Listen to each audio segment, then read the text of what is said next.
জীবনে অনেক জায়গায় হাঁসের মাংস খাইছি, কিন্তু এরকম স্বাদের হাঁসের মাংস নামি দামি বড় রেস্টুরেন্টগুলোতেও পাইনি। তো এই হাঁসের মাংস আপনারা কোথায় পাবেন এবং এটা খাইতে কত টাকা লাগলো বিস্তারিত থাকছে আজকের ভিডিওতে। আর যারা যারা এখনো আমার পেজটি ফলো দেননি দ্রুত ফলো দিয়ে দিন। কি অবস্থা সবার? হাঁসের মাংস আমার পছন্দের খাবারগুলোর মধ্যে অন্যতম একটা খাবার, কিন্তু ঘটনা হচ্ছে হাঁসের মাংসের রান্নাটা সবাই পারে না।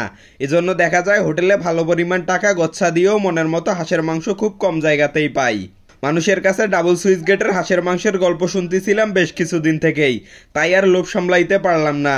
বন্ধু শাহবুব সহ রওনা দিছি নীলফামারী জেলার কিশোরগঞ্জ উপজেলার ডাবল সুইচ গেটে হাঁসের মাংস খাইতে। তো ক্যানেলের এই সুন্দর রাস্তা ধরে চলতে চলতে আমরা চলে আসছি ডাবল সুইচ গেটে। গাড়ি থেকে নেমে দেখলাম এখানে 3টা হোটেল। আগেই মানুষের কাছে রিভিউ শুনছিলাম, তাই সিদ্ধান্ত নিলাম মাঝখানের হোটেলে খাওয়ার। একেবারে গ্রামীণ পরিবেশের বাঁশকাঠের তৈরি হোটেলগুলো স্বাদের দিক থেকে বরাবরই নামি দামি হোটেলগুলোকে টেক্কা দেয়, আমরা সবাই জানি।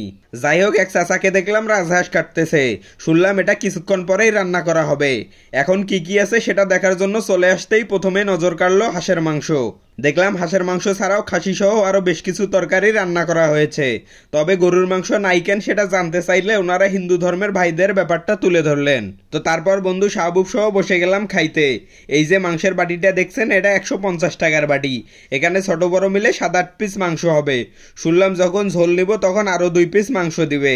আমার খাওয়া অন্য হোটেলগুলোর সাথে কম্পেয়ার করলে মাংসের পরিমাণ খুব একটা খারাপ না। আর ভাতের প্লেট এনারা 20 টাকা করে নেন। তবে চালটা যথেষ্ট ভালো, এজন্য এটা নিয়ে আমার কোনো অভিযোগ নেই। ভাতের প্লেটে মাংসটা নেওয়ার পর কতটা লোভনীয় লাগতেছে বুঝতেই পারতেছেন। আর মাংসের স্বাদ এক কথায় অসাধারণ।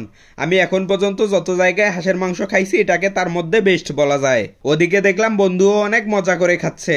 180-90 টাকার মধ্যে এত সুন্দর একটা খাওয়া আসলে ভালো না লাগার উপায় নেই। তো যাই হোক, খাওয়া দাওয়া শেষ করে রান্নার জায়গাটা একটু ঘুরে দেখলাম। আপনারা যারা হাঁসের মাংস পছন্দ করেন তারা চলে আসতে পারেন নীলফামারী জেলার কিশোরগঞ্জ উপজেলার চ্যাংমারি ডাবল সুইচ গেটে। তারপর বন্ধুসহ রওনা দিলাম বাড়ির পথে। কিছু দূর এসে চোখে পড়লো একটা নৌকা ক্যানেলে বাঁধা। ভাবলাম এটা নিয়ে ক্যানেলটা একটা চক্কর দিয়ে আসি। নৌকা ঠিক আছে কিনা সেটা চেক দেওয়ার জন্য আগে বন্ধুকে উঠাই দিলাম। দেখলাম নৌকা ঠিকঠাকই আছে, সেজন্য আমিও নৌকায় উঠে গেলাম। তবে সমস্যা হইলো বড় কোনো বৈঠা বা লাঠি নেই যেটা দিয়ে আমরা নৌকাটাকে কন্ট্রোল করতে পারবো। আমরা যেহেতু নৌকার নতুন ড্রাইভার, তাই স্টিয়ারিং ছাড়া নৌকা নিয়ে চক্কর দেওয়ার আশা বাদই দিলাম।